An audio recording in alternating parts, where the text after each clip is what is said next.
Hello. It says we're live. It says we're live. I don't know if anyone is out there. It's just after Christmas, and we're going to be doing a little bit of a year-end live stream because we haven't done this in what feels like forever. It's good to see you, Clay. I haven't seen you while we've been recording in a long time. You've worn your finest sweater. As you can tell from my sweater, I've aged quite a bit since the last time you saw me. How's your wheelchair holding up? It looks like a minimalist wheelchair design. Yeah, that's a classic bit. Look at that, from doing the bits. How are you? Good. Had a good Christmas. Got myself some Romulan ale, which is has an interesting bouquet to it. Did that come as a package deal, or did you just get the Romulan ale? Just the one. The thing I was confused about is when I went to the website, the Star Trek Wines website, it wasn't on there. So I was like, oh, is it a different company? But it's a different company. They must have to split them up between liquor and wine, because there's a website that's Star Trek Spirits that the only thing that they're selling there are the Romulan vodka and whiskey, and then Star Trek Wines has all the other stuff. But if you go onto Star Trek Wines, there's a link to the Romulan stuff. Oh, I wonder if that's some kind of license issue. Yeah, you can't sell both of them. Either that, or it might be a legal thing where if you're selling wine, you can't. Across state lines or something. Well, how was it? It was whiskey. It was rye whiskey. It's okay. It's not the best whiskey I've ever had. Surprising. I made a drink with it last night. A Romulan Manhattan. It was terrible. Brandon wants to know how much you paid for it. I don't know. It was a present. I don't know. Nice. I don't know how much it was. I'm sure if you go to the website, you can see how much it costs, though. That's someone who knows you better than anyone knows me, I think. Yeah, we did no presents this year for the grown-ups, so I don't have anything. I don't even have a glass of Romulan ale. I guess this leftover beer that people left is my Christmas present. Brendan, how are you? Good to see you. Thank you for chiming in with this. Yeah, I mean, I guess we'll just get started. It's going to be pretty low-key. Anyone can feel free to chime in if you so desire. So I want to go through the year in review here, Clay, for 2022. How many Star Trek episodes do you think we recorded or released? Patreon and the main feed. Main feed, I'm going to ballpark say 52. That's correct. Patreon 4. 82 total. We had Picard Really? and Strange New Worlds. I forgot about. Decks. Okay, my mind went straight to the rewatches that we've done. In the rewatches. I completely forgot about the other stuff that we did. This has been an amazingly long year. We had a lot of stuff. We did 82 episodes of Star Trek. How many Rotten Horrors did you do?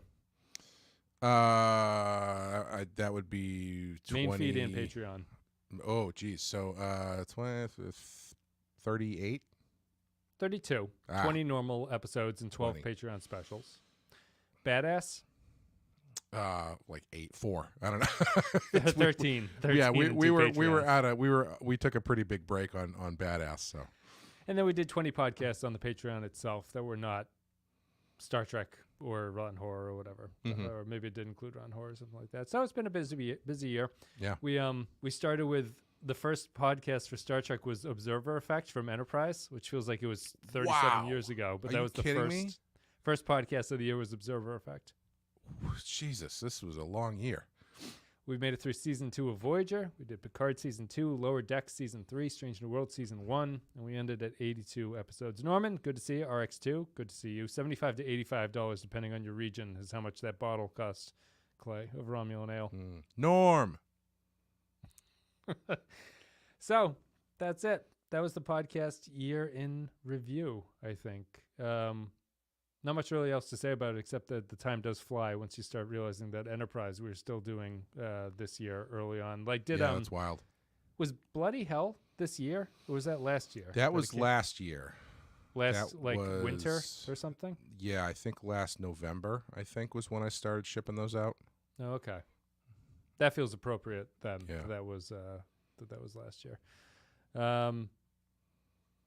Anything else notable about 2022?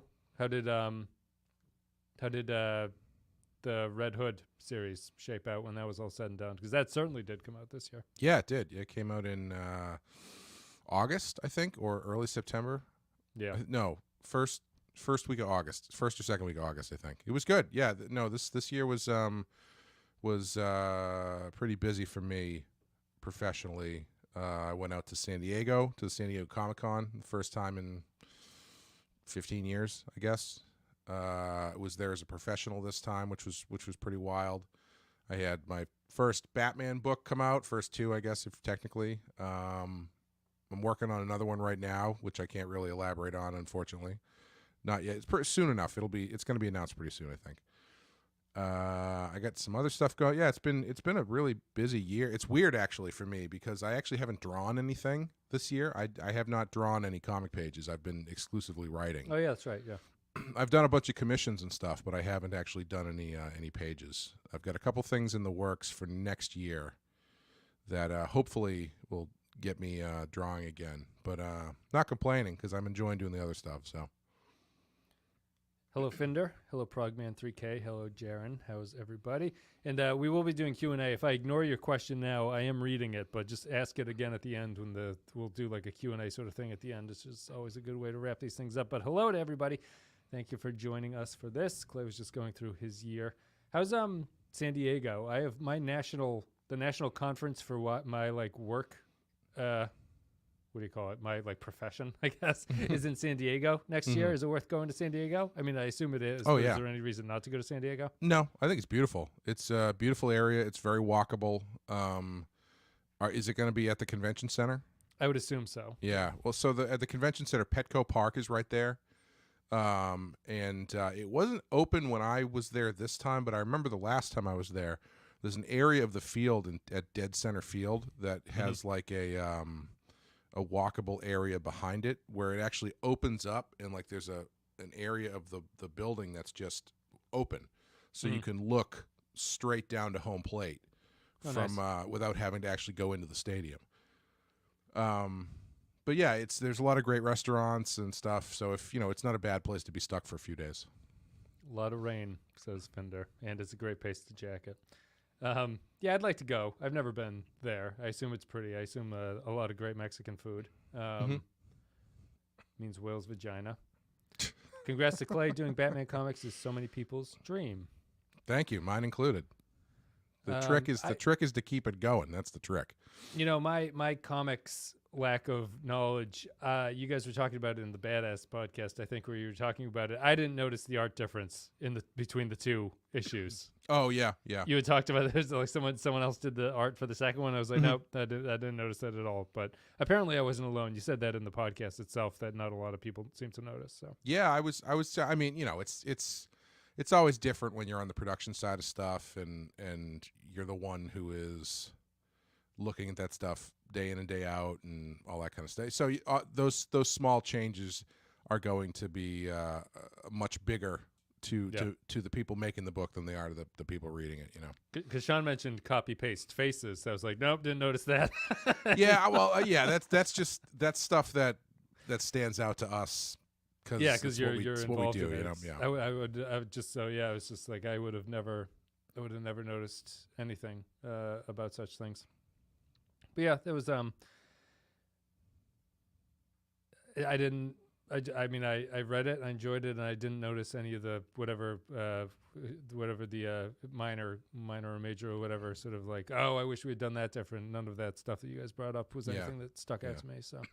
Yeah, I mean, that's the way it is all the time. Is all that stuff that you wish you did and didn't do or could change. It's 90% of the time it's stuff that only you will notice. It's me caring about podcast audio while the best podcasts in the world sound like they're recorded on like an iPhone in the back of a Chevy. Yeah. It doesn't matter. None of this matters. It is Sapporo. I do like Sapporo. That's this beer right here, whatever this is. Japanese. I guess Amy was telling me they used to drink this with sake bombs in college. I didn't remember that being a brand thing that you go with Sapporo to do that, but it is what it is. Lumaga, good to see you. Anything else new in 2022 for you? Or unless you want to I was just going to say, Finder asked earlier if I could name drop the Batmans that are out. It's 2 issues called Batman White Knight Presents Red Hood, numbers 1 and 2. Self-contained little story that goes in the middle of. Yeah, there you go. That's the first one. And then the second one, I'll hold it up longer. Maybe people can actually see what it is. Who drew on that? Did Sean draw on that? No, that's you. You signed it at That's Entertainment for the kids. Oh, that's right. That's right. Thanks for coming out. Yeah, who chicken scratches that? Yeah, it's 2 issues that sit right in the middle of Sean's Batman White Knight or Beyond the White Knight series that he's doing. That's going to be wrapping up in February, I think. So I think that my 2 issues are going to be collected in the trade when his series is done. So if you miss the singles, if you buy the collection of the whole story, mine should be in there as well. I think. Yeah. That's what I've been told anyway. Yeah, it's just the 2. His White Knight is ending in. How do I get this? It's ending in a couple months. Is that what you said? Yeah, the last issue of the current book that he's doing, Beyond the White Knight, is I think his final issue is in February. Gotcha. Interesting. I didn't know it was wrapping up. Clay just asked who drew his comic. That is. Well, there was some controversy, as we were just talking about who drew the second issue, who didn't draw it. Listen, as soon as I write the end on the script, I don't see it again. You know, people bring them up to me, and I don't even remember doing it. So you get some hoity-toity Brandon Braga energy once you're writing it. You're like, whoever drew this, fuck them. I wrote this thing. I'm running the show here. The writer is key. Hello, everybody. I'm just going through the end of the year. Any thoughts on the Venture Brothers? That's a hard segue. We'll go to that at the end. I haven't seen the Venture Brothers in a very long. That's a college callback. Amy's drinking sake bombs. I was watching Venture Brothers. Wow. But still, we made it work. Anything else exciting happened in 2022? What's the most crazy thing that happened to anyone in 2022? Anything interesting? Even anyone out there? Did anyone have anything? When I was in San Diego, I was walking home from the bar, and San Diego, the convention center is kind of like in the middle of where the hotels are. So on the right side, if you're looking at it, the right side is like the Marriott or something where I was staying, and then like on the other side is a Hilton, I think. Yeah. And there's behind the convention center is a walkway that connects them, and it seems like, you know, a breeze to walk between them until you realize it's like a mile. Like it's a lot longer than it looks. So I was walking back from the bar, and it was like 1:00 in the morning, and I ran into Chris Jericho standing out front of the convention center. And I just kind of like looked at it. Took me a minute to register who it was, and he was like on his phone. He did not look like he wanted to talk to me or anybody else, so I didn't say anything to him. But he wasn't just like no, just waiting. No, I didn't talk to him, but I did point at him and look at him, and then he gave me a little like a head nod with the phone, and then that was all I needed, and that was the rest of my evening. Yeah, the lion tamer is a favorite wrestling move to do on the kids. It's a great move. I do feel it is a good move. We will answer questions at the end. Don't worry, I'm not ignoring everybody. I see you, Ramona. I see you, Brandon. I see you. Someone asked Jaron with the Dream Batman villain. Unless you want to answer that one quick, Clay, because it was thematically appropriate. Dream Batman villain. For. Bane. What's that? So it's like Weakling Bane or something. Weakling Bane. I actually did want to. There was a Bane story that I wanted to do for a long time, that I'm probably never going to get to do. And I've been trying to get Sean to let me to write Catwoman, because he's never used Catwoman in the White Knight universe.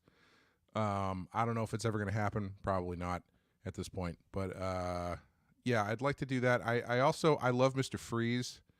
I'd like to write Mr. Freeze and Two-Face as well. I really like Two-Face. His Catwoman's in the animated series, right? I don't feel like I've heard you mention her. Maybe she's not in it a lot or something. She is not in Batman Beyond. Yeah. She's very few of the characters get ported over into Batman Beyond, and she didn't make the cut, which is kind of weird, but you know. And before it slips my mind, Jaron, who's in the comments here, has a podcast for Star Trek that just started. If people want to check that out, you can I don't know where they would find it. Jaron, you can put it in the into the chat. And I'll let people know. It's called Star Trek Stories. You might be able to Google it. I was Googling it, and it's new enough it wasn't coming up. But if people want to check out another Star Trek podcast, you can call me anything but not generous, I suppose, people. But good luck, Jaron. I've listened to the first couple episodes. Enjoy it. Keep going. Have you seen Andor? I will answer all these questions. But should we just go to the Q&A and mix this in with things, Clay? What's Sure. the best thing to do? Yeah, why not? Andor? I haven't seen it. You can comment Loved on it. Fantastic. It's best Star Wars they've done since 1983, as far as I'm concerned. What was 83? Return of the Jedi? Yeah. Okay. It's weird, right? Because I feel like there's kind of a split, because there's lots of people who are like, oh, Mandalorian is amazing, and Andor. I think they both kind of occupy different sides of the Star Wars equation. Mm-hmm. And I think they both work very well on their respective sides. Like Mandalorian is fantastic if you like toy box Star Wars, which is great. And Andor is great if you like more, let's get into what the war actually is. And the more nitty-gritty of the actual war of Star Wars. The prestige drama of it. Is that a good way to describe it? Yeah, actually, it's funny because I read somewhere that Tony Gilroy, who's the creator of the show, said that he's not particularly like a Star Wars fan, but he approached it as though he was doing a period piece with the same level of like attention to detail and when having certain big events in mind and stuff like that. And it shows. It's a really, really great show. I haven't seen Andor.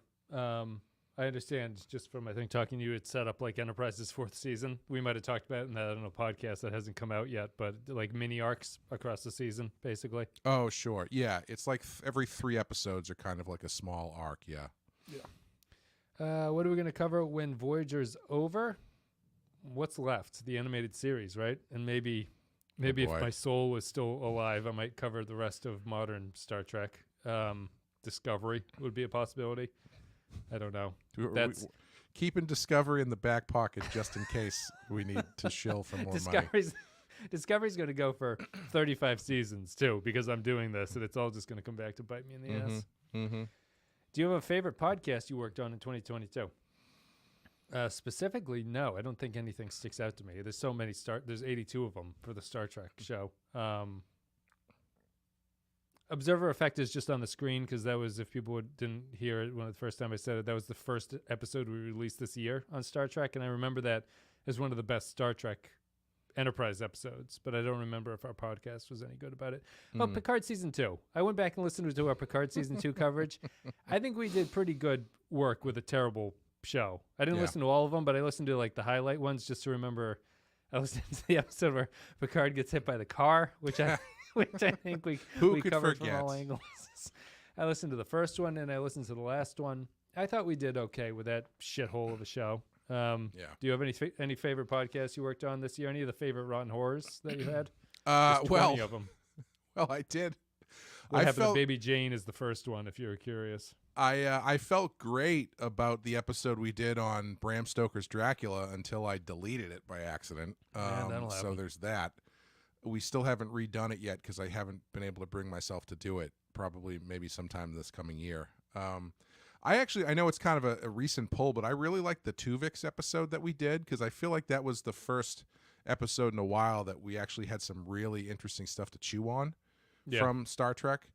So that was a fun conversation.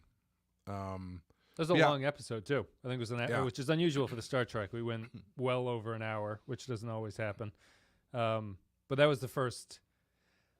Yeah, it's funny. That was the first really great Star Trek episode in a very long time, at least a year. So that's kind of sad too. It's not sad, but it's like surprising to realize that.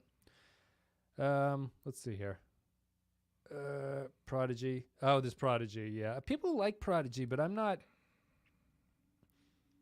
I don't know. I don't know if I'd ever want to watch it. I don't think. I have nothing against it. I just don't know if it's for me. If you need to bump me as co-host and have one of your sons do it.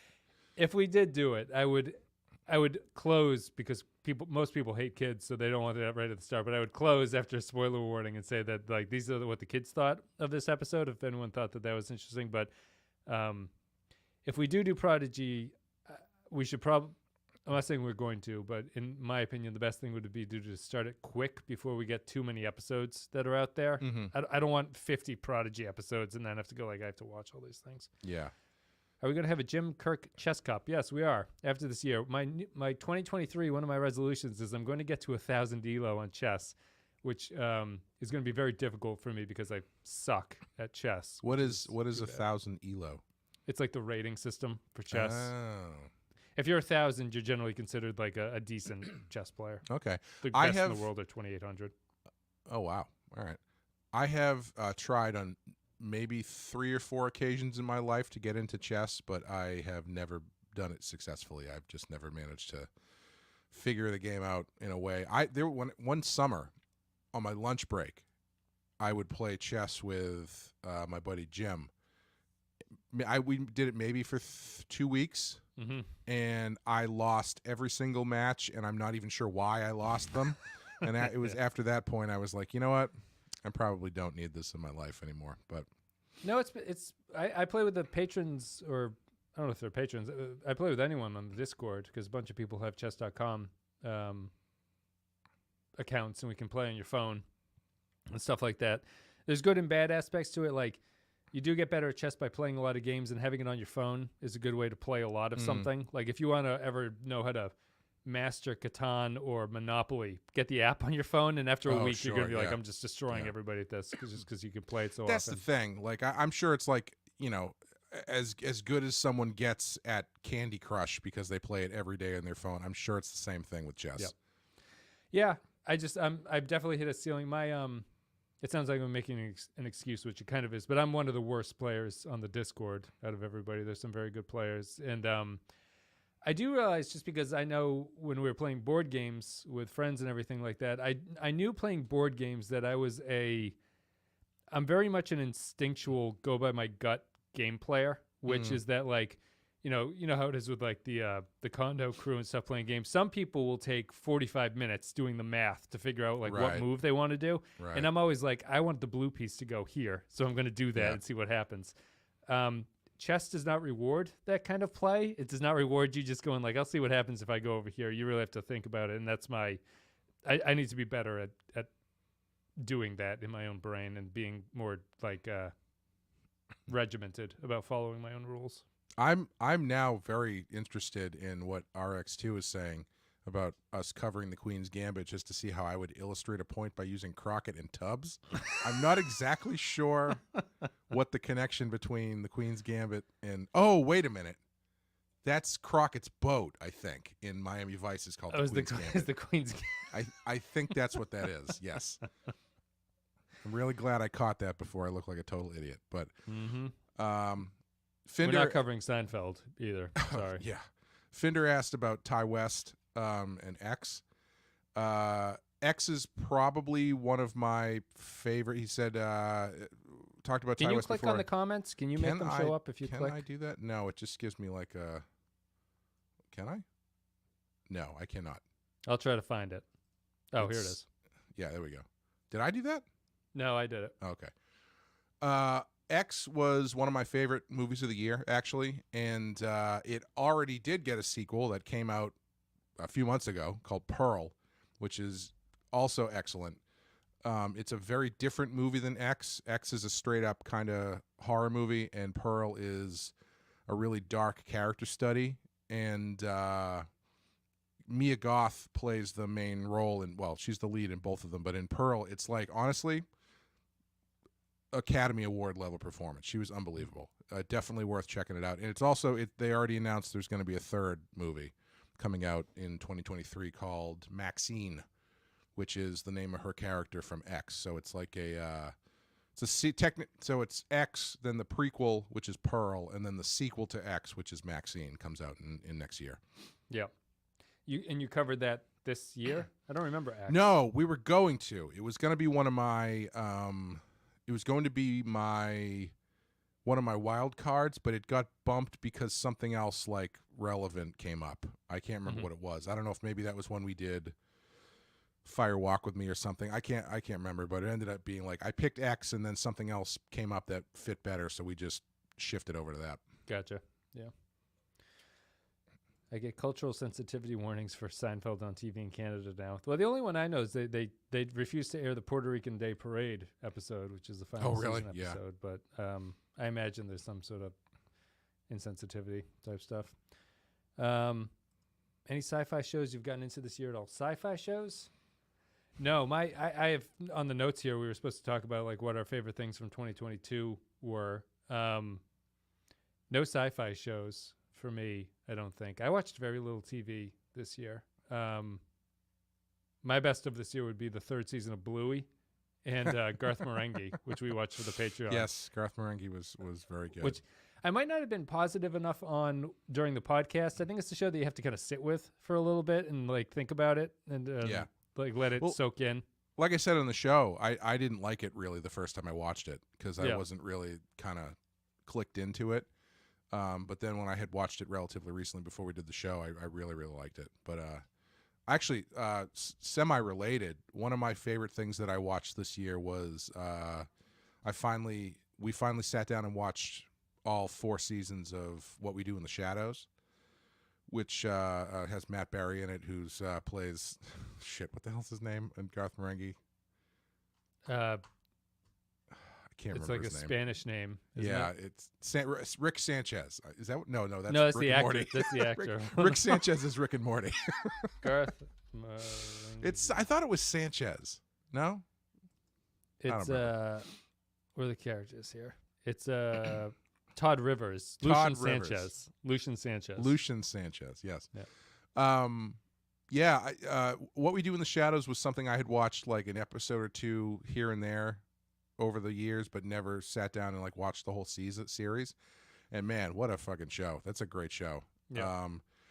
We watched it very quickly, and so some of the stuff they do kind of starts to get a little old. In the 3rd season, like Matt Berry's character, they kind of like pigeonhole him as just saying outlandishly rude and sexual stuff, and which is always fun to hear him do. But it's kind of like, all right, well, this counts to be the only thing that they have for him to do. But then the most recent season came out, and they completely, pulled me back in. It's really good. It's a great show. Good. Check it out. Yes, Jackie Daytona. There's one episode where Mark Hamill is a vampire who comes to town looking to kill Laszlo, who is Matt Berry's character. So he jumps ship and moves to like Ohio and becomes an American bartender named Jackie Daytona.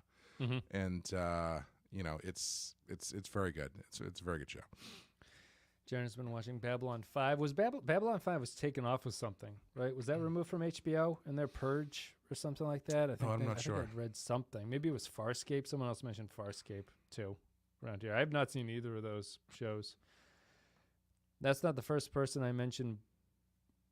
Bluey this year is amazing. What the fuck? I can't tell if you're angry at me or if you're agreeing with me. Season 3 of Bluey is great. Bluey is a great TV show. I would do a podcast on Bluey with the kids. It's rumored to be coming off HBO Max. That's the answer for that. HBO is purging everything because Discovery doesn't want the tax liability. Babylon 5 is being taken off of HBO Max in late January. I know. Oh, sorry. I was just going to say, I read the other day that they're taking off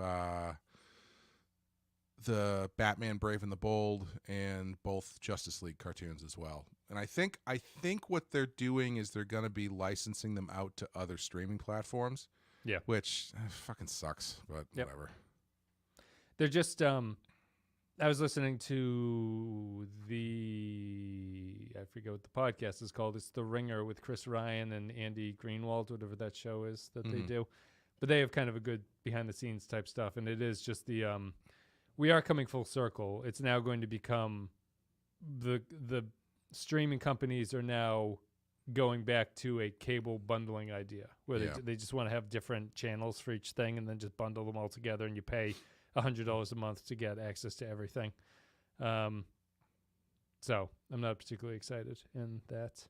I see Bluey sorry, this is all Bluey now. I see Bluey toothbrushes in the pharmacy, and I think of you and the boys. Thank you. They love Bluey. And Jason's not here, but Jason took his kid to see Bluey the live show, which would be kind of interesting. Yeah, they do like a theater act or something. Bluey does why the I keep hold of Tempest. my DVDs. Yeah, we don't have to. Yeah, it's the. It's weird because they took off stuff they don't particularly care about.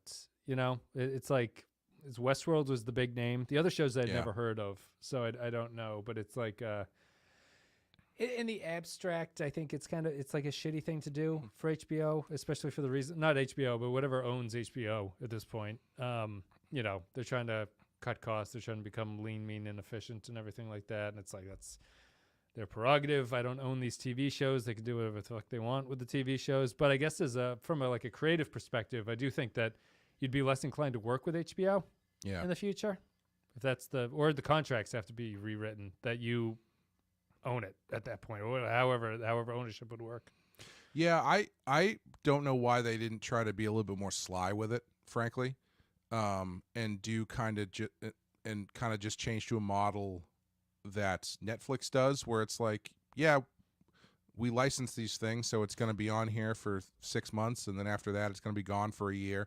You know, I mean, so it's like, it makes it a little bit more exclusive when it does come back. You know, yeah. But on the one hand, I mean, like, you know, you're going to HBO because that's where you can go to watch Deadwood whenever you want to. And so if all of a sudden they're like, well, you can't do that anymore, it's like, well, then why do I have this channel? But you know, it's weird. I mean, that we just because you brought it up, but like Deadwood. So the plan at this point is we are going to be doing Deadwood in the next month, and so as a podcast, you heard it here first. So the thing that was interesting to me is that Deadwood didn't make money for HBO because Milch had a deal with Paramount that prohibited them from getting all the revenue that show produced. So Paramount was getting paid for the show. Wow. Actually. I didn't know that. I didn't realize it either, but I bring it up just because it's like there's probably a lot of HBO shows where the creator has some deal with some other network and they're allowed to work for HBO, but they don't give HBO all the revenue and they don't own the show completely at that point. So basically Deadwood could be pulled from HBO if Paramount had enough sway to do such a thing or whatever. But yeah, so theoretically Deadwood could show up on Paramount Plus or something. You mean? Yeah, so I'd have to subscribe to Paramount Plus again. Just when you think you're out, they bring you right back in. I would if anyone's never seen Deadwood, I would recommend watching along with the podcast, not just because really we're great. doing it, but it is I've been doing a ton of like reading about it, and I just think and we watched a couple episodes, me and Amy, and I just think it's my favorite show of all time, I think, at this point. So I'm gonna be excited to cover it. Let's see here. What else? Oh, someone asked about video games of the year. I played Red Dead Redemption 2, which I still haven't finished. So I know everything about Deadwood.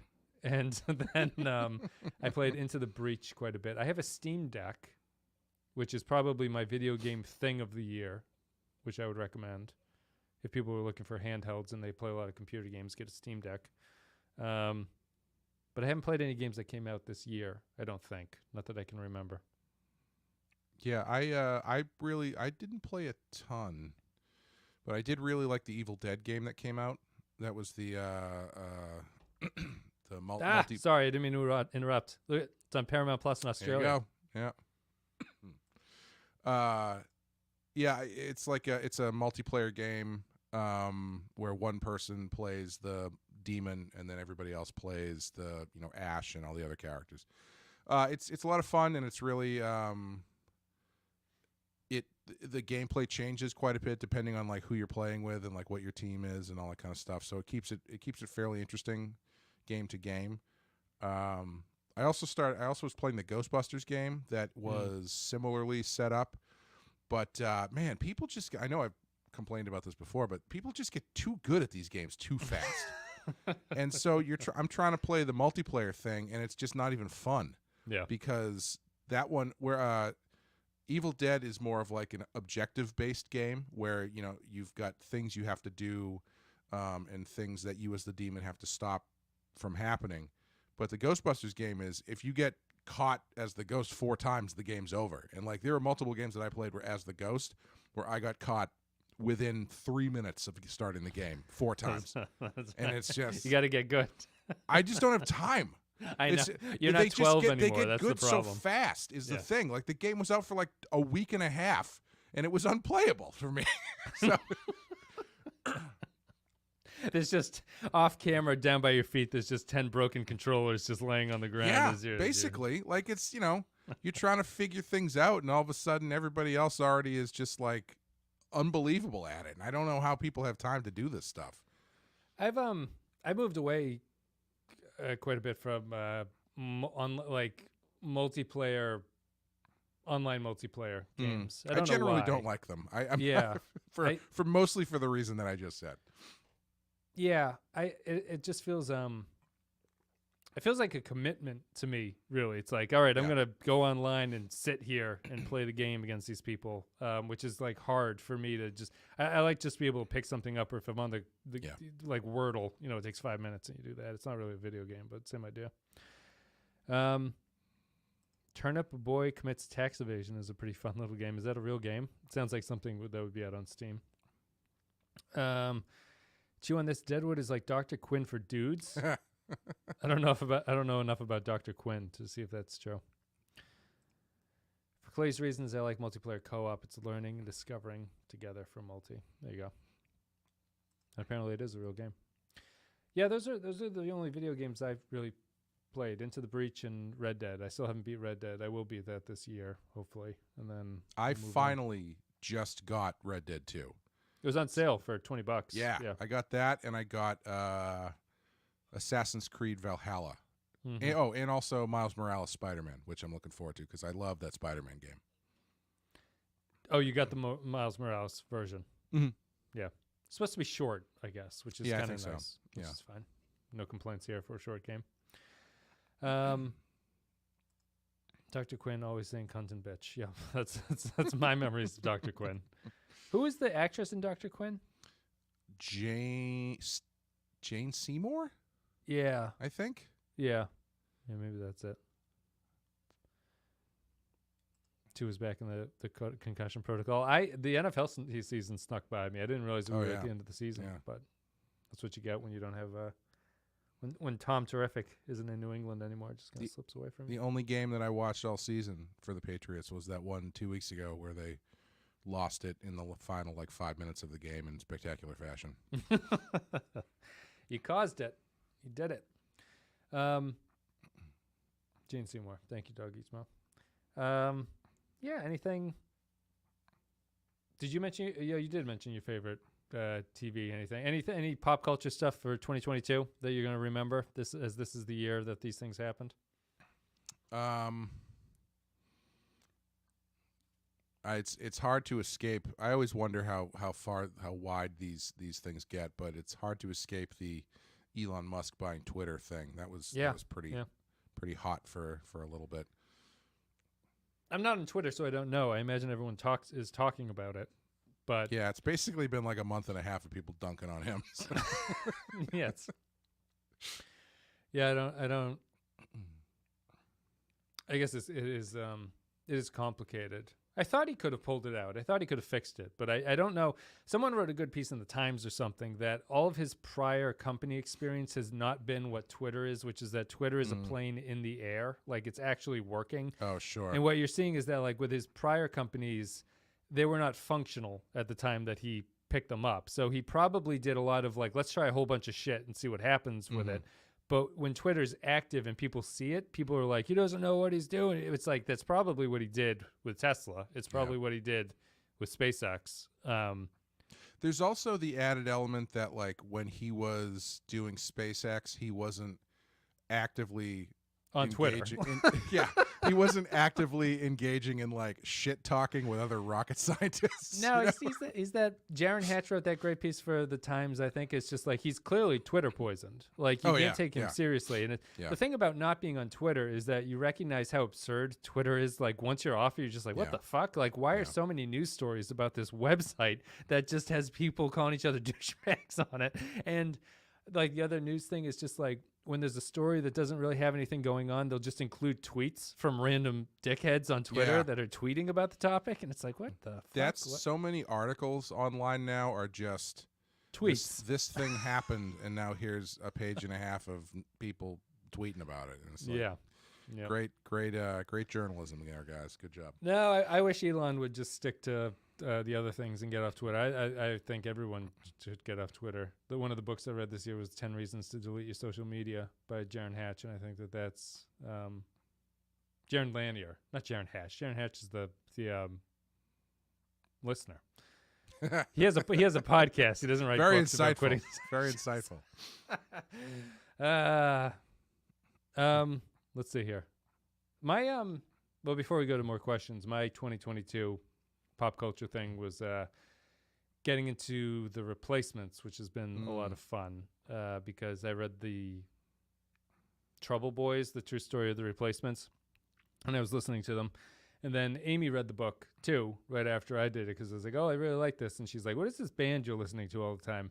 And she listened to it. And it was like a nice thing to read the book and listen to the music together as you're like going through the book, and like to be like, we both sort of discovered them through this process, listening to it. And I don't know, it's clearly a great band, and it churns up this kind of nostalgia in me that I wouldn't have been conscious for the era that they were.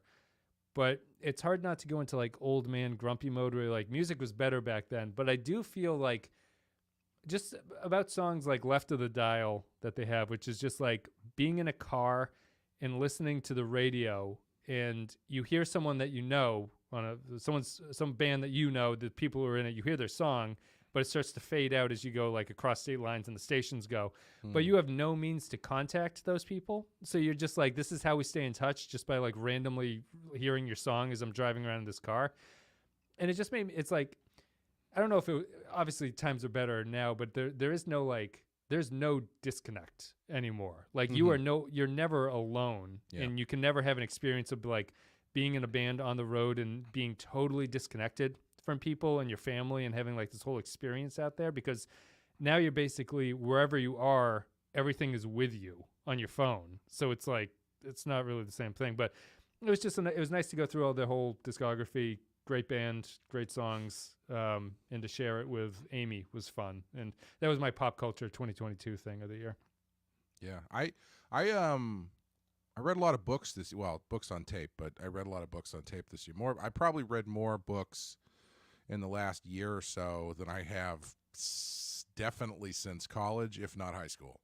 Yeah. It was a goal of mine. I read 40 this year on Goodreads. I didn't get that many, but on the other side, my books tended to be very long. Yeah. Because I would listen to them while I was playing tennis, which I would do like 3 times a week. So I made my way all the way through. I think that was this past year. Stephen King's It. Yep. Finally. How long is that on audiobook? I have a hard time going past 7 hours. In an 45. audiobook. Yeah, that's 45 hours. Yeah. I highly recommend it if you are a Stephen King person, because Steven Weber is the person who reads it, and it's a fantastic.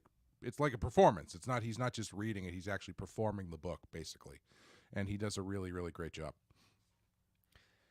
We'll go back to that. I'll answer a few questions. This is not first tweet is an advertisement. Great to see us both after so long. Yeah, it's been a while since video. We stopped doing the video with the podcast, obviously. Mostly a personal choice. I don't know how you feel about it, Clay, but like I don't feel video adds anything to podcasts really after doing it for that long. It's a tremendous amount of work that it adds for you.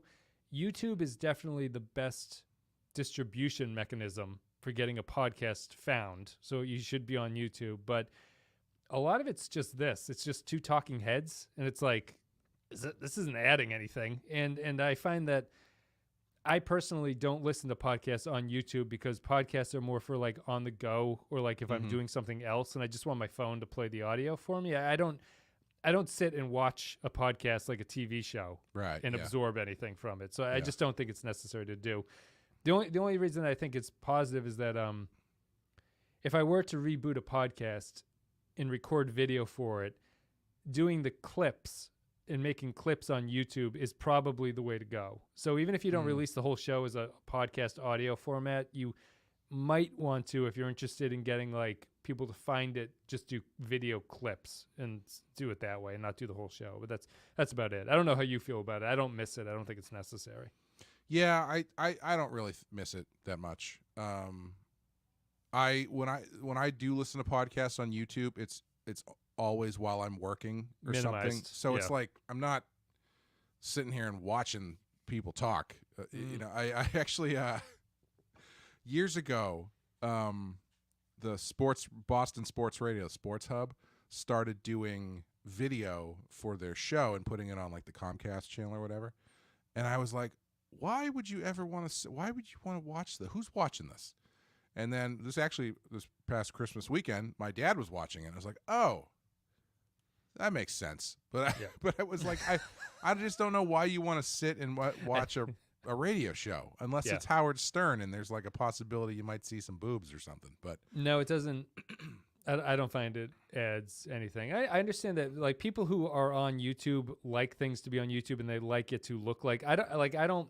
For what we do, I don't like static image podcasts on YouTube. I would never watch that. I would just be like, I'm going to download this on my phone. Right. But I know why it's up there because you want to spread the word, the distribution of YouTube is better at that than any podcast app is ever going to be. You know, if you're at your computer, it's probably easier to go to YouTube and type in Penske file than it is to be like, all right, well, where's my phone? Do I have to open iTunes to do this on my computer? If I type it into Google, it sends me to the iTunes page, which then automatically opens my other thing. It's like, or I could listen to it on Spotify. I don't know. Yep. So that's why it's not, and I don't think it's coming back. I think for Deadwood, I'm going to try. This is not a promise. I'm going to try to do some camera thing after each episode. We'll just do like a 5-minute YouTube video because I do think YouTube again is valuable as a like make tangential stuff based on your podcast and then link to your podcast. I think that's like the best way to spread the word of it. Are you gonna grow your mustache out and just shave everything off and get the big old Western? Sam Elliott, Bram Garrett, in the sort of wealthy to do in the pilot. Just he always does his mustache like that, just always perfectly combed. I got a cowboy hat in my closet that I can bust out if we go back to video for Deadwood. So listen, I did put some mud on my face, make it look like I haven't brushed my teeth in 8 days. You mentioned Sam Elliott. I booked for the podcast intro. I hired a Fiverr guy who does a Sam Elliott impersonation. Excellent. Is it good? It's good. It came out pretty well. Yeah. Excellent. Let's see here. Just I'm trying to get through these things. 40 books, 40 book titles. I didn't watch any TV. That was my thing. So I did read a lot of books, but it was a goal to switch from TV to books for this year. Any hope for the upcoming season of Picard? No. I don't know. I mean, there's always hope, but it's usually dashed pretty quickly. Trailer was bad. That villain looked bad. I'd rather have no hope and then be pleasantly surprised. We're always optimistic at the start of the season. We go, there was a couple things that made sense in this pilot episode, the first season, the episode of the season. I hope this will go places. And then 2 episodes later, listen to our podcast, Picard coverage to see what it was. Where the hell is it? I asked early, and I'm curious to hear impressions and comparisons between Enterprise and Voyager. These are the 2 I go between. Voyager is surprisingly similar to Enterprise, is my takeaway at this point. I see how one leads to the other. Yeah, I would say I can see how one leads to the other, but I do enjoy Voyager more than I enjoyed Enterprise. Yeah, Voyager's a better show. I would maybe we'll feel different in 5 seasons from now, but at this point, if I were to randomly select an episode, I would pick a Voyager episode over an Enterprise episode. Oh, you should get a bowler hat. Yeah. Get one of those. Yeah. Those are great. I always love it when somebody shows up in a Western with a bowler hat. Because the cowboy hats, everybody's got one of those. Everyone's got one. It's the real psychopath who has the bowler hat, or the rich guy. Sometimes both. What do you think of Daredevil? Just in general? Well, actually, it's funny. I used to hate Daredevil when I was a kid because his books were pretty bad for a long time. Yep. When Kevin Smith took the book over, when they relaunched it, is when I really started reading it and I really liked it. And then at that point, I went back and I read the Frank Miller stuff, which is really good. And from that point on, from Kevin Smith forward, Daredevil's been a pretty good book. Like Brian Michael Bendis wrote it for a long time with Alex Maleev, who has unbelievable art. And Mark Waid took over. And the most recent run, I think it's the most recent run that started with Chip Zdarsky. I read the first maybe 5 or 6, and I really liked it, but I hadn't really kept up with it. But just generally, I like Daredevil. I think he's a good character. Just listening. Hold on. I'm alone with the baby. He's crying. Clay, can you talk to them for 2 minutes? Sure. I'll be right back. All right. This is my show now. All right. Stephen, Yum Yum Podcast. Stephen Weber from Wings. Yes. He reads the It audiobook. He's very, very good. He actually does a performance, and like he does the accents, and so he really commits to it in a way that is admirable, especially when he has to read less than nice words. Let's put it that way. Changeling, you like seeing us? Well, we like seeing your name on there as well. Pioneer Beard for Wes, I agree. What we are all really here for, Clay, Wes, My Little Pony, Generation 7 thoughts. I'm not a My Little Pony person. Welcome back, Wes. Thank you. Yeah, I heard My Little Pony was... Yes. So apparently, Wes is hardcore because he just heard the word and he came bopping back in. Baby's still crying, but I have to give my opinion about Hardy Horse or whatever was out there. Older I get, the less I give a damn about what's coming out on TV and movies. I mean, this ties into my replacements thing. I don't know if things are changing. It kind of feels like things are changing. There's definitely there's too much of everything. Yeah. It's like, it's like there's just too much. Like I couldn't imagine being into Star Wars because I'd feel this need to like, I mean, Star Trek's the same, but Star Trek is kind of like a job at this point. So I don't view it as I'm watching this because I want to, like, I must watch all the Star Trek. There's just too much of every. There's too much Marvel. There's too much Star Wars. There's too much Star Trek. Nothing's really special anymore. So. Yeah. I think that's something that I've noticed too. I find it to be different with the Marvel stuff because the Marvel stuff doesn't have any legacy attached to it. It's always been sort of this forward-moving beast that just keeps trekking forward, and so there is always something new. But like when you get into Star Wars, for 30 years there was only 3 movies, and then after that there was only 6 movies, and then all of a sudden there's 9 movies and there's 5 TV shows. It's exponential growth right there. Yeah, it's insane, and it does take away from like the specialness of it. Like I don't think anybody has the same kind. Maybe they do. I don't know, but I don't think anybody has the same kind of reverence for like the first wave of Marvel movies that they do for Star Wars or Indiana Jones or something like that.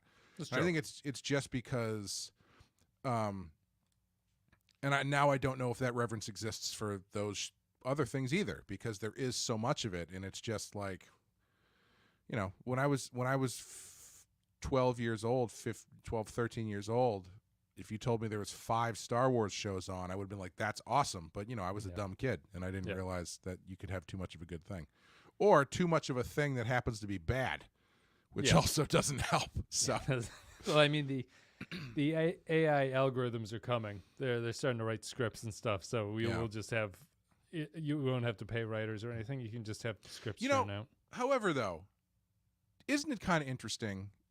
And maybe, I don't know if this is just because there is so much of everything now, but as I just said, you take something like Star Wars and you put, now there's movies every other year, every few years, and there's 5 TV shows or whatever, and it's just overwhelming.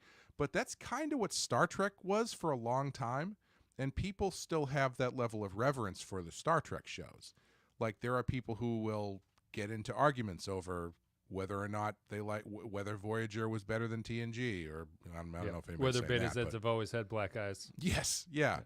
So there was always a lot of stuff for Star Trek, but it just feels different now, maybe because everybody's doing it. I'm not really sure what it is. Yeah. Are you a goodie or a baddie in RDR2? I'm a goodie. I have a hard time being bad guys in video games for some reason. I don't know what that says about me, but I always tend to play the paladin side of things. The Red Dead's problem was that for the story they were trying to tell, I think they should have done a better job of forcing you to be bad early and then having the game reward you for switching to good actions later on. Oh, so, interesting. because of the way the story works, it is like in a way that I don't think the first one was really about redemption. This game is clearly about redemption, and it's about and your actions make much more sense if you are bad early, good later. But I don't think the game rewards you enough for doing that from the start. And I think it should. I think if that's what you're trying to do, that's what I think you should have done. But people would probably complain about they want to do what they want to do and they want to be bad or whatever. But I don't know. What kind of music do you listen to? The Replacements. That's about it. My top Spotify playlists are the 80s pop, The Replacements. I've listened to a lot of Husker Du. Eddie Money is always mixed in for some reason. There you go. Lo-fi chill beats or whatever that Spotify playlist is. I always listen to that when I'm working. You can answer the music question to Clay, or you can talk to James about, now that it's you, are you up to date on Barry? I am up to date on Barry. There's actually another question. Could you scroll back up a little bit about German movies? German movies. I am up to date on Barry. It's very good. Continues to be very good. I don't know what Bill Hader is going to do after this, but I'm Who really has the looking comments forward about German movies? Sorry. can I scroll up? Oh, it's right here. It's Jay Jay Horsey. Horsey. Yeah. So first of all, I don't think I realized Wolfgang Peterson had died. Did that happen recently, or has he been dead for a long time? Because I don't remember him dying. But do I have a favorite German movie? Either Aguirre, The Wrath of God, or Werner Herzog's Nosferatu, I think, probably. Aguirre, The Wrath of God is one of the best movies I've ever seen. And how he managed to... that's another Herzog movie. How he managed to make that movie with a skeleton crew in the jungle of Peru with insane wild man Klaus Kinski in front of the camera as the star is... I don't know. It's just a different breed of people, man. You don't see movies like that anymore. It shows the different point in our lives. You mentioned Peru, and I just think of Paddington Bear is from the darkest jungles of Peru. I was like, the Paddington Bear movie. I should watch that one. It's hard to get invested in new shows because too many drop off quickly or get canceled. You know, that's interesting too, because like I've heard people say that, where it's they hear something gets canceled and so they decide it's not worth watching, and I don't particularly like that, because it's the same kind of thing where it's like Deadwood got canceled. It's the greatest show of all time. Yeah, like there are people who I've heard say, oh well, I didn't watch Game of Thrones, but I heard the last season was bad, so I'm not going to watch it and waste my time. It's like, well, yeah, but it was great for like 5 seasons. Yeah. It's like you don't have to watch the end of it if you don't want to, but it's just like, just because the last season was bad doesn't mean it didn't stop us from watching any of these Star Trek shows. I can tell you that much. No, that's true. I will say there's a distinction. I think some shows are like Game of Thrones was the last. I think this is the case. Game of Thrones was the last I had to wait week to week to watch it. And I don't know if I would like Game of Thrones if I binge streamed it the entire way through, because it's like, it's just too much. Like the same with, I would never stream binge Breaking Bad. Breaking Bad only worked because I was watching it every week as it came out, and you had time to like just relax and like wait for the next episode to come up and stuff. So that might be another type of thing here.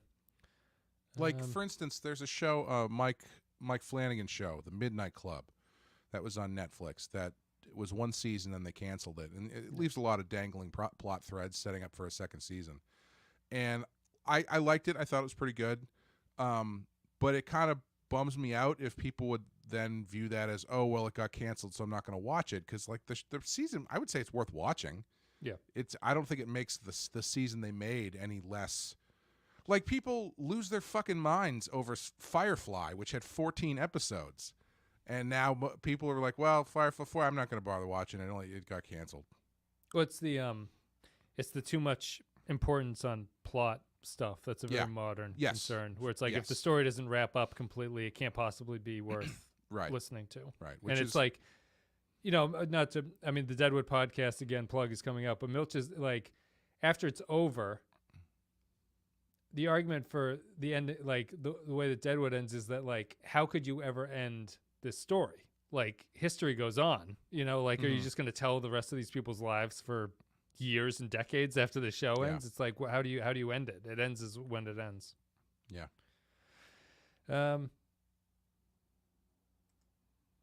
Wookiee TV movies. You are forgetting about those. Well, I think you mean Ewok TV movies.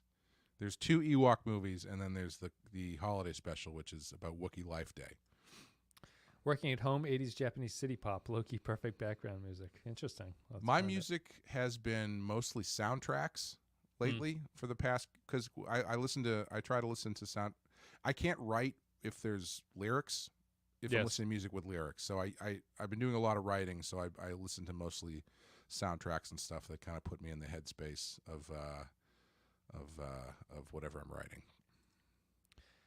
How did I pronounce Futurama there at that moment? Futurama is the greatest show ever. I divide comedies and dramas. So I'm speaking, Deadwood is the greatest drama of all time. Comedies they're hard to mishmash. I could never rank a comedy against a dramatic TV show. Futurama has never landed with me. I don't know why.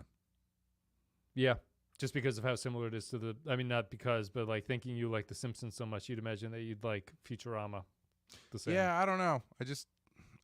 I'm sure if I spent more time on it, I might like it more, but the few times I've dipped in, I've just been kind of like, yeah, that's fine, I guess. Yeah. If you could make a Star Wars or Star Trek series of movies, what time period or setting would it be in? I would just do... Good question. I would just do post-TNG, what Picard is at this point. Yeah, I briefly, I think I've talked about this before, but Sean and I briefly there was a possibility we were going to get to do a Star Trek comic. And he wanted to do something that ended up being very similar to what the show Picard was. And the idea that I came up with as to how you get Picard back into what's the thing that gets him back into a starship was that the Borg start to assimilate the Q continuum, which is like the most insane thing I could think of. And so I thought that would be the most fun to do. I won't. There's a Borg plotline in Voyager that is not the same, but it's similar to what you're saying here. I'm looking forward to it. It's not the Q, but it's like you might be surprised by it when it comes up. The hell am I? A lot of people are just yelling about The Wire now. I like The Wire too. Very different shows. My top 3 shows would be Deadwood, Mad Men, Wire, in that order, I think. I really loved The Wire when it came out, and I think I would have ranked The Wire as the top for a while, but I think The Wire has less that you pull out of it when you rewatch it over and over again. I think it's all there for you. I think it's a great show, and it's dense, and it's like it pretty much accomplished everything it wanted to do, but it's not. There's nothing hiding, I don't think, within it. I have, I think, all of the seasons on DVD because they were given to me by someone who was moving and didn't want to, schlep the shit wherever they're moving to. And he gave them to me after I had already watched the show. And I don't think I've never even opened them. Like I really love The Wire, but I have just never really felt the need to go back and rewatch it. I don't really know why. Yep. Good. Well, pay HBO $10. You can watch it there too. Does anyone know when Clay says Sean, is he talking about Gordon Murphy? Yes. Generally, yes. Although, that's not how you spell Sean. It is not. Or Godon. It's because you're white. That's true. That's why but season The 2 is the Wire? best Wire season because Yeah, I so love many white season people. 2. Oh my god, season 2 of The Wire. It's my favorite one. I can understand what people are saying. Yeah, It's fantastic. they start talking about unions, which is stuff I understand. And then that white politician came in. He was pretty good. You're not out here in the streets. Yeah, anything else for this year? I don't know. Don't think so. The 40 books. The books was interesting. We had talked about that before. Reading, as you were saying, reading is definitely a muscle that has to be exercised. And once you start it, you're like, oh, I can do this again. But it's difficult to get to that point. Sean is hilarious on the TNG DS9 reviews. Was Sean ever on DS9? He might have been. He might. I don't think he was. He was definitely on TNG. He was definitely on TNG. I feel like he might have popped in for 1 or 2 DS9. I know he did Voyager. He did like he did one Harry episode Kim of Dies. Voyager. Yeah. I guess the only other 2022 thing that I have to talk about, I don't think we've talked about this on anything. Are you as obsessed with this Idaho college killings as I am? Oh, I find this. I have not even heard about this. Please Oh, tell you me. haven't heard about it? We can't talk because it's just me sounding like a crazy person. But those Let's do it. I'm here for it. those 4 kids at the University of Idaho, I think, who got killed a month or 2 back. Stabbed while they were sleeping. Yes, and there were like 2 other roommates there Who and, survived. Yeah. Okay. I'm marginally aware of it, but I they still haven't found this person. There doesn't there seems to be progress, but it's either the cops are trying to be sure about it or they're just fucking this up, as so many of these cases do. And I understand that something like 50% of murders in the U.S. aren't solved, which I think is a little bit skewed because a lot of them are just probably gang drug killings that it's like, I don't know, like anybody could have killed this guy. Like, what do we got to go on? But this one's just weird. It's just so, I don't know who would have done it. I don't know. Like the main reason I want to know about who did it is because if people don't know, there's the college kids came back from partying all night. They went into this party house that they all shared. It's a typical college thing. It's like it's one of these apartments that's like it's a house that was turned into a multiple rental for college kids. It's in the middle of campus basically. There's parties all around, people all around, other houses all around. And they come back late at night. They go to bed. The 2 roommates wake up in the morning and they go up and they find that their other 4 roommates have been like stabbed to death in the middle of the night. And they call their friends over and then they call the cops. And there's this whole thing about what's like, how did this happen? Whatever goes on. But they never heard anything. No one saw anything. And I need to know if this was a jilted, insane college kid who had like some stalker obsession, and once he killed the right girl he stopped killing, and that's why he didn't kill the rest of them, or if this was a, for lack of a better term, like professional who's done this before. Sure. Because I don't understand the balls it takes to go into that situation, do it, and then calmly escape it at the same. Like, he's covered in blood. This guy has to be covered in blood. Yeah. There has to be blood all over the place. And in the middle, it's not like you're doing this in the middle of, rural New Hampshire where there's like no one out there or anything like that. Like you're at so much risk for this. It's just strange. I can't imagine how it happened. Yeah, that's wild. I'm not up to No, I date know, on it, but that sounds like a crazy situation. Well, it's also just one of those things. It's like, if someone comes in and breaks into your house, it's like the first thing you think of is like, there's a couple of weird questions, but it's one of those cases that like the more you think about it, maybe it makes a little sense. Like, how did the people not wake up is one thing. And you go, well, it's a college house. It was a party house. They're probably used to people just coming in all the time. Sure, It's like all the kids have been in there. It's like everyone knew the combination to get into the door. The friends calling their friends to come over because they said that one of their friends was not waking up. All I'm thinking is like, I can understand shock, but there had to be blood all over the fucking place. They must have, like, unless this house is a typical college house where it's so messy that you can't even see the blood everywhere because of how bad it is. But why did you call your friends? Like, I don't think they had anything to do with it, but like bad choice calling your friends. Like, clearly something has gone wrong. Well, I one don't know. person had to hide the bongs. That's 'Cause right. You have to get That's stuff that's together. how that goes in that situation. Is you go, we got to call the cops. Oh shit! And could you kill 4 people in 4 different bedrooms efficiently enough without them making noise or something like that? I don't know. Am I the red dragon in the situation, or am I a drunk college kid? That's what it is. You didn't some Charlie Manson typist. That's what Yeah, I'm that's what wild. I'm wondering. And Finder is surprised that you hadn't heard about it. Yeah, I heard. Yeah, and I had seen it floating around. There was a few of those things this year. Like, wasn't there something about there's a girl who went missing, or 2 people who went missing in a park or something, and they found, I don't remember. There's a few of these. There's a ton. Once you get down the Yeah. Wikipedia rabbit hole, a lot of people just go missing or are killed, Well, and no what one can about figure there it was out. that But one? this one's weird. The guy. It was a guy who. I can't remember enough of it, but it was a really weird thing where it was like a guy who killed his family.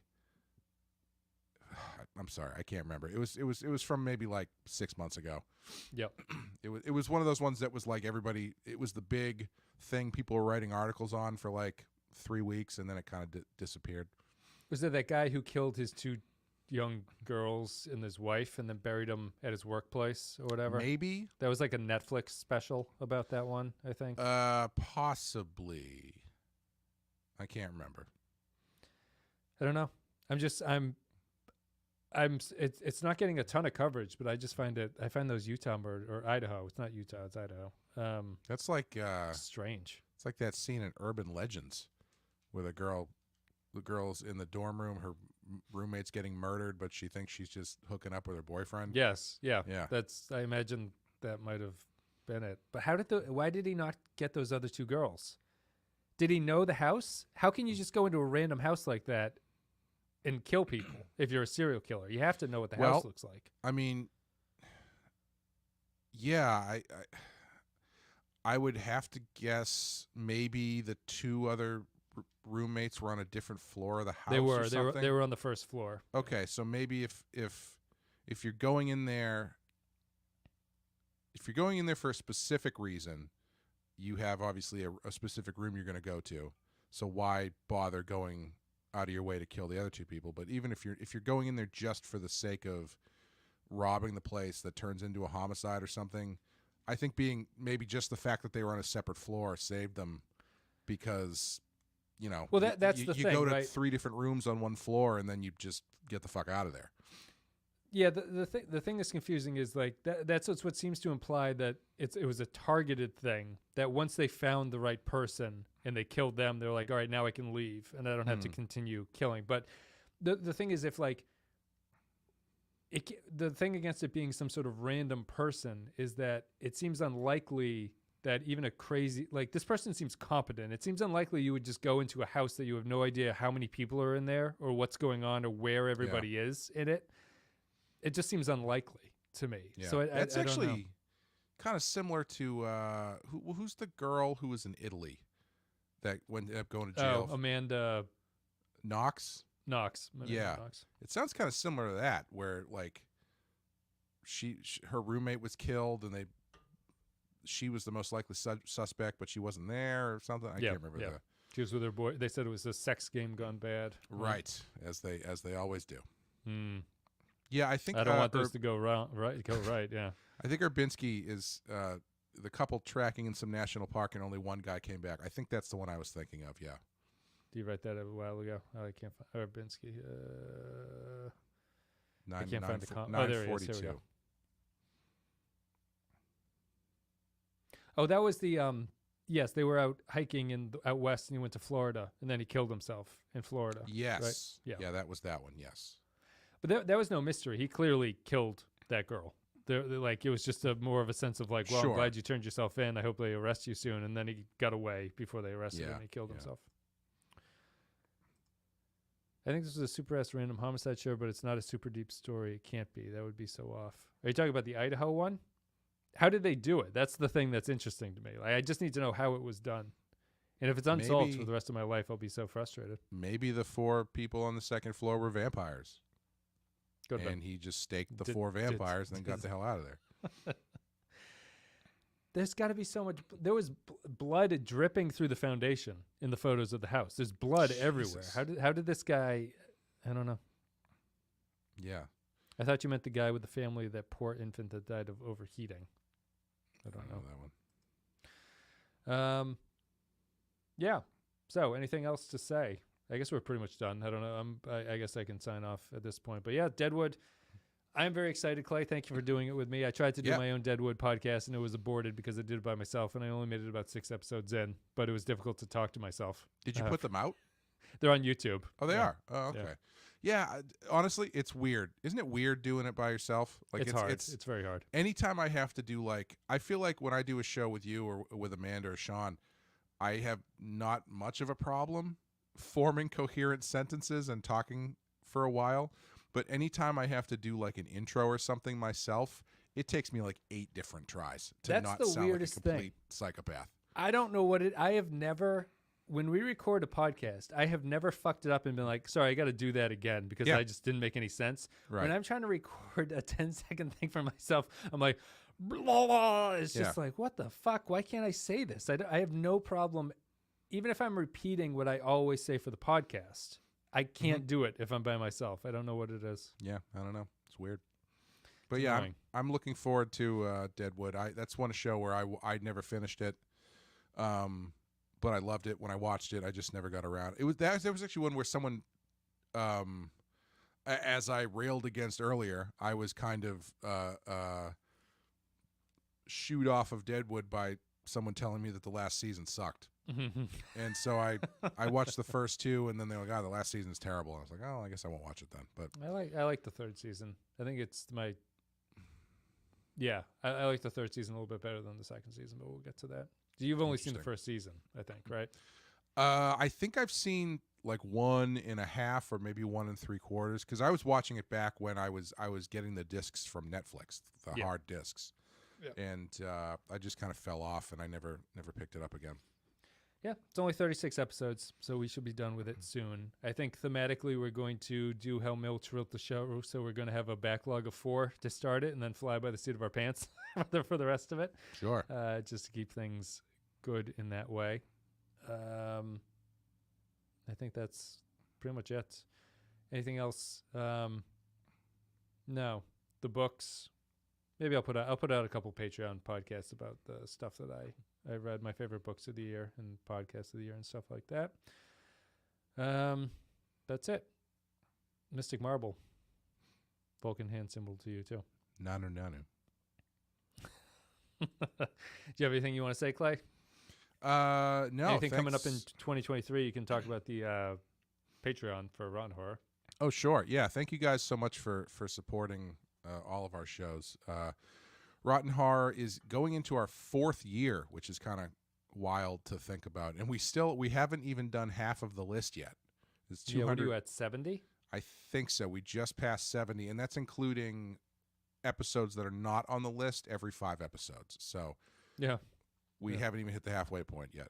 But yeah, this year we'll be doing on Patreon, we'll be doing a curated list of video nasties, which will start in January with Dario Argento's Tenebrae, and we'll also feature Possession, Evil Speak, Inferno, Last House on the Left. We get some a nice variety of weird ass movies to cover this year. A lot of Italy. We're going to Italy quite a bit this year. And not just because of Amanda Knox. Just No, for the no. culture. And Not for the sex games. yeah, Badass. We just started season 2 of Batman Beyond, and so we're gonna work our way through that. And yeah, I think that's pretty much it.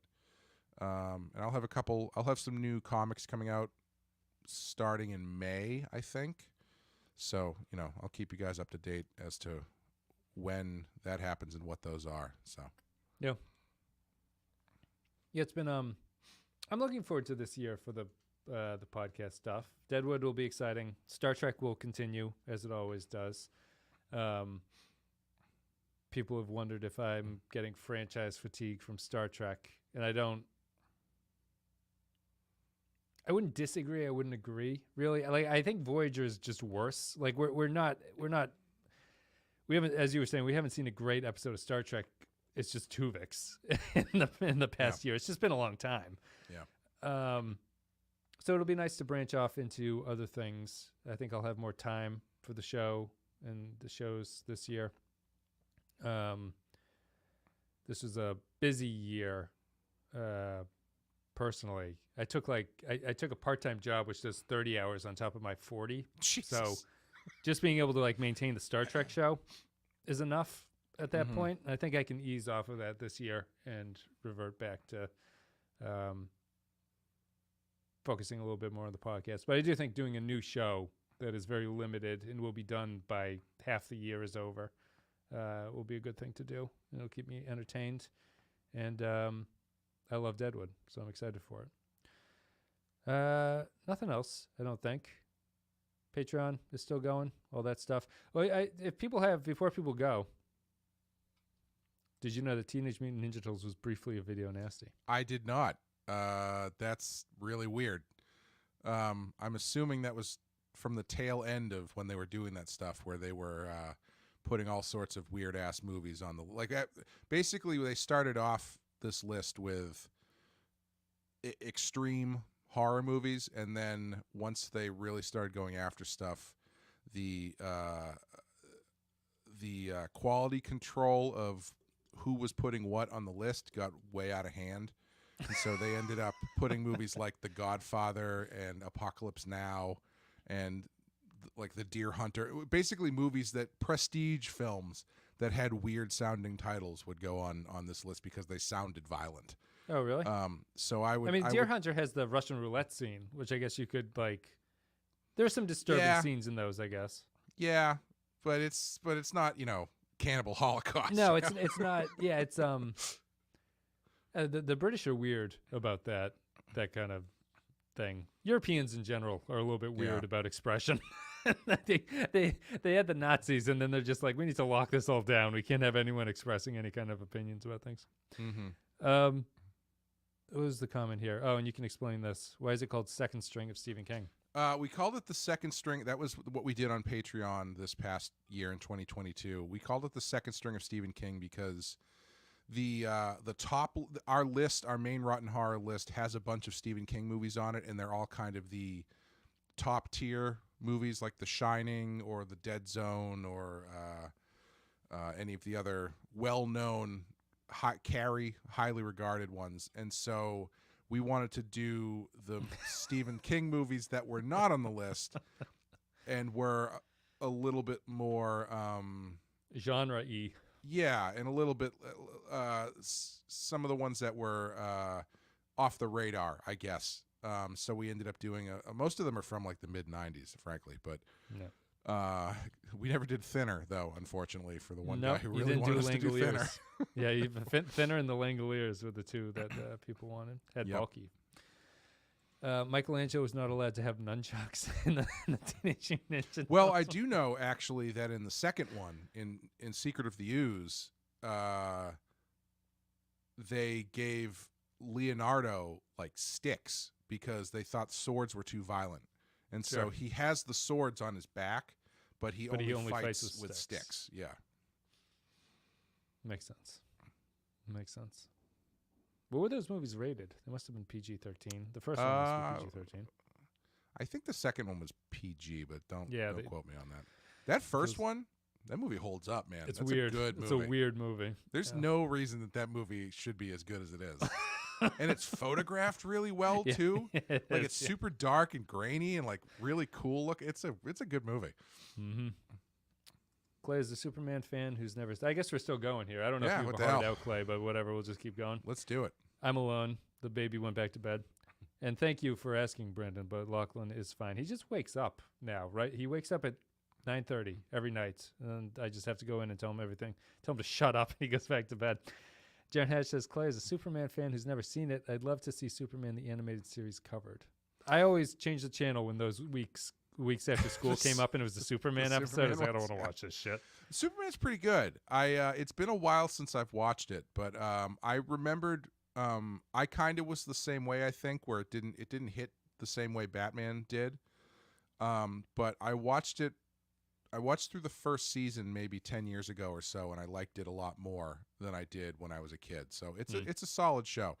And they kind of it ended up being sort of the template visual wise that everything kind of went towards, because that's after Superman they revamped the Batman animation and stuff to match the Superman stuff, and yeah, it's good. It's got some good performances. Tim Daly's pretty good as Superman. Thanks for all the shows. Looking forward to Deadwood. Thank you for listening. I don't feel I say thank you enough to everybody. I do appreciate it. It does make, obviously, we wouldn't make these things if no one listened to them. I don't think I would anyway. Certainly not 8 years or whatever going on. It's always fun to just yell into the void. I'm still not convinced anybody listened to That's what Twitter's for, Clay. Yeah, I'm still not convinced anybody listened to the Prisoner show, but I'm happy we did it. No, people still, someone said, or Kyle, I guess Kyle listens to a lot of the stuff. But yeah, those shows got listened to. The first one for the Prisoner was one of the top downloads that we Oh, was it really? Yeah. For all those people who thought it was just the episode and not our show. Yeah. Brandon Howell said he had a friend who carried nunchucks in the early 80s, and I want to know, was this friend a gang member from Double Dragon? Or those are not easy concealable weapons to carry. I guess you could look like a wallet chain, and then you could whip them out and crack somebody over the head with it or something. But yeah, I was always surprised, even as a kid, when I found out that nunchucks were illegal. Yeah. Because it was one of those things where I was like, of all the things that are legal, I'm surprised nunchucks is one where they were like, no, not those. I always found the specificity of them to be weird. Like, was there some nunchuck serial killer who was like the greatest that's what martial I mean. artist of all time? I didn't even realize that they were culturally prevalent enough to be on the radar of people making those decisions. Specified in a list of illegal things. You'd see nunchucks and be like, why do they have to say that? Like, switchblades aren't illegal, but nunchucks are illegal? They're not concealable. It's not like a switchblade. A pocket knife can go in your pocket and you can stab somebody in the neck and kill them. But nunchucks are like, you got to haul these things out and start to get a running start before you crack somebody with them. Not what I need. I didn't know there was a Prisoner show, and I've never seen The Prisoner. I think Prisoner's on Amazon still, the show. Yeah, I'm not sure. Yeah, I hope podcast is only on YouTube at this point because we lost the Prisoner websites, but the podcasts are all on YouTube. So check it out. As a 2022, can I please say I love Kevin Conroy? You were my hero, I'm assuming, sir. Mm-hmm. Oh, yeah. I guess that's a big pop culture thing. Kev, the voice of Batman, passed away. Yeah. Yeah. Really surprising, too. I don't think anybody was expecting that. No. Fairly young. Bad year. Bad year for pop culture deaths. I feel like we've been saying that since David Bowie died. Every year seems to get worse. But and Bowie probably died a long time ago, right? That was like 2015, I think. Let's see. I'm just looking at notable deaths. So this list is too big. Angelo Badalamenti died a couple weeks ago. Let's see. There's an incredibly large list of... I need something more specific. Notable deaths. Jaron, Franco Harris. Jaron, I have not watched past Rings of Power episode 1 yet. I just haven't had the time to get around to it. What's everybody in the chat? What's everybody's favorite show of 2022? I don't think anyone said that. We said what ours were. I don't know if there's anything I'm missing. There wasn't a Stranger Things this year, right? There was, yeah. Season 4 was this year, yeah. Take your time. Big movies. I don't even know what movie. Top Gun, I guess, came out. Top Gun. The Oscars must be coming out soon. Have they released the Best Picture yet? I don't think so. Yeah. We always used to do the best and the highest rated for Real Ripe and Real Rotten. That's another, like, however you want the Patreon coverage to be this year, it would be interesting to know. You can send an email or just say it in the chat if you have a second to do it. But we haven't done the sci-fi movies, mostly because you and Amanda do the one thing every month, and we have to fit in other things there. And it's difficult to do the movie. The movie sometimes feels like a lot to ask, but I don't know what else to do. Oh yeah, has anybody out there seen Avatar? I can't bring myself. I can't decide if I want to see it because it's like if I'm gonna see it, I'm gonna see it in the theater because I 1,000% am not gonna watch it on TV. But I also don't know if I care enough to go to the theater to see it for 3.5 hours. So quite a trolley problem there. Don't bother with Rings of Power. Did you watch the Game of Thrones Dragon show? I haven't watched that yet either. Amy watched it. She thought it was okay. I saw it every once in a while, but I didn't see anything about it. That's the Game of Thrones just feels to me like what we're talking. It's just too much. It's like I wasn't asking for this. I don't need this. Yeah, I feel the same way about that game. Even though I've heard the Game of Thrones show is pretty good, I feel the same way kind of as I did about the Hobbit movies, where like I was all in on Lord of the Rings, loved those movies, and then they were like, The Hobbit, you ready to do it again? And I was like, no, man, I don't have the time. It like just seeing the trailer for that first movie made me exhausted. It does. It makes you just give a slow exhale about it. Ramona's favorite show was was Stranger Things. Mm-hmm. M. Night Shyamalan. Have you guys done?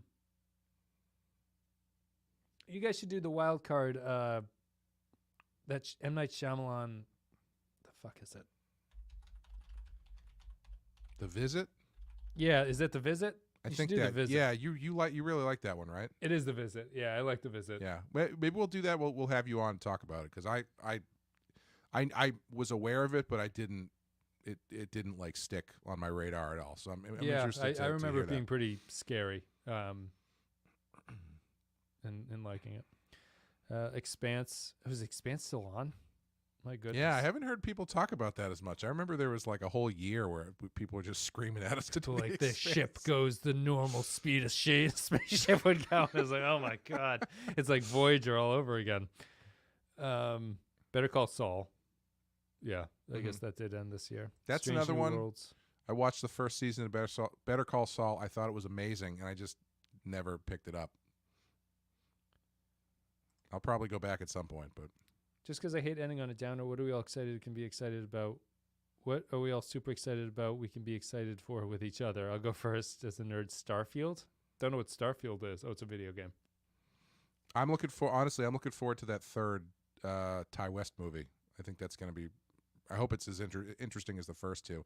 Also, I got this book for Christmas that I just started reading that I'm pretty psyched about, called the House of Psychotic Women, which is an autobiographical topography of female neurosis in horror and exploitation films. Huh. Which I've heard. There's a podcast that I listen to called the Final Girls podcast, where they have been talking about that book, and they covered a couple movies off of it, and it sounded really interesting. So grab that. Looking forward to diving deep into some. Who wants to know who wrote it? Kirla Janice. It's an interesting cover. Yeah, it's like cool. It's a Kiss album or something. Covers a lot of really interesting movies.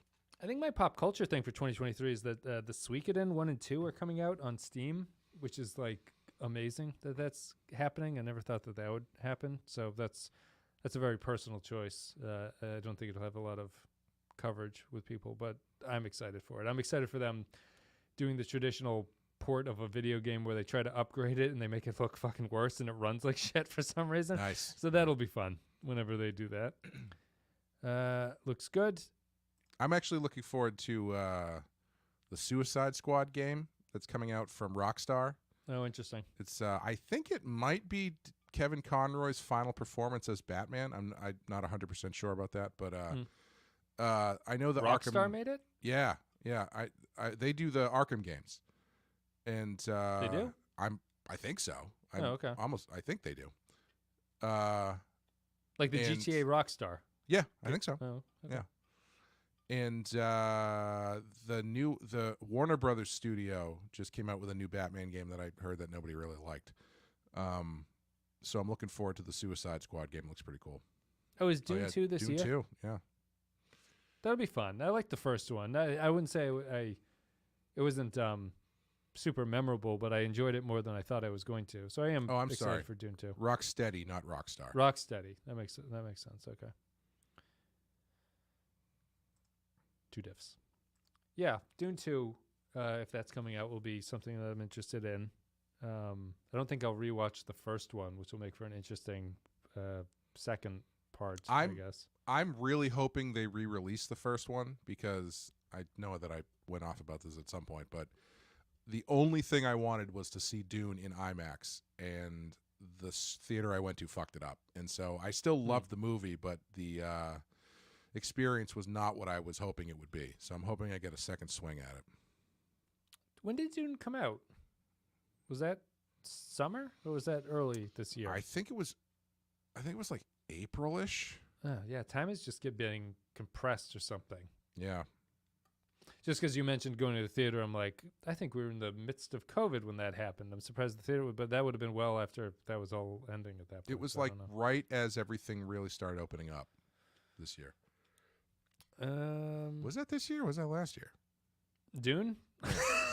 Or COVID? No, Dune. Was Dune this year? Dune was this year, I'm pretty sure. Yeah. It must, the patron brought it up. It must have been. Yeah. Dune, right? Yeah, it's 2021. Yeah, I was going to say. When the hell did it come out? It came out September 3rd, 2021. Okay. Yeah, that makes more sense, yeah. No, we're way off. Yeah, everyone's saying it now. Changeling mentioned Scream 6. Scream 6 is Ghostface Takes Manhattan, which I'm excited about. A friend of mine, Tony, who was on Rotten Horror, he came on to talk about The Thing, was saying when he saw the trailer for Scream 6, he was like, it seems like they're dropping the satire for this one and just playing it straight. Yep. And then he said, I hope the satire is actually that the whole thing is clearly shot in Vancouver. When I was like, that would be amazing if that was the joke, is that Manhattan was actually Toronto or something. Yeah. We'll see how clever they get with it. Yep.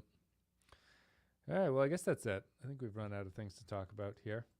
So everyone can keep up with the other podcasts that are coming out. Thanks, everybody, for joining us here on your Christmas vacation. Hopefully everyone had a nice Christmas, or at least had a nice day off, or whatever you want to do. That weird caveating you do now where people don't celebrate Christmas. You have to include them.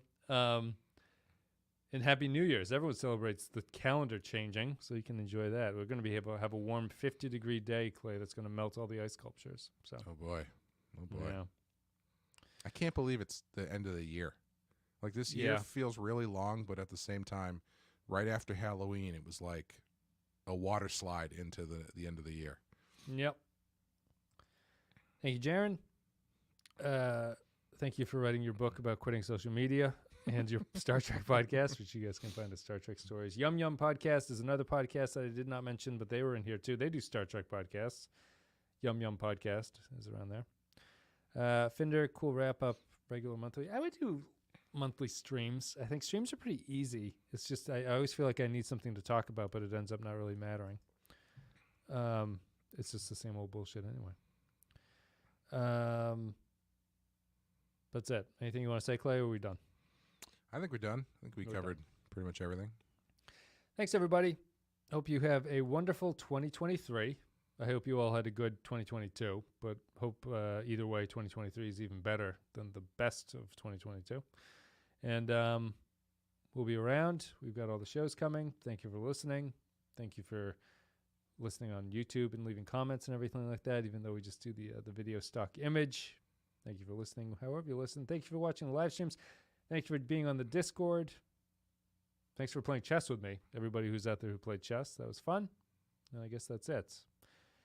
Happy New Year. Best to everybody and the rest of the commenters. We do appreciate you. Have a good night. See ya.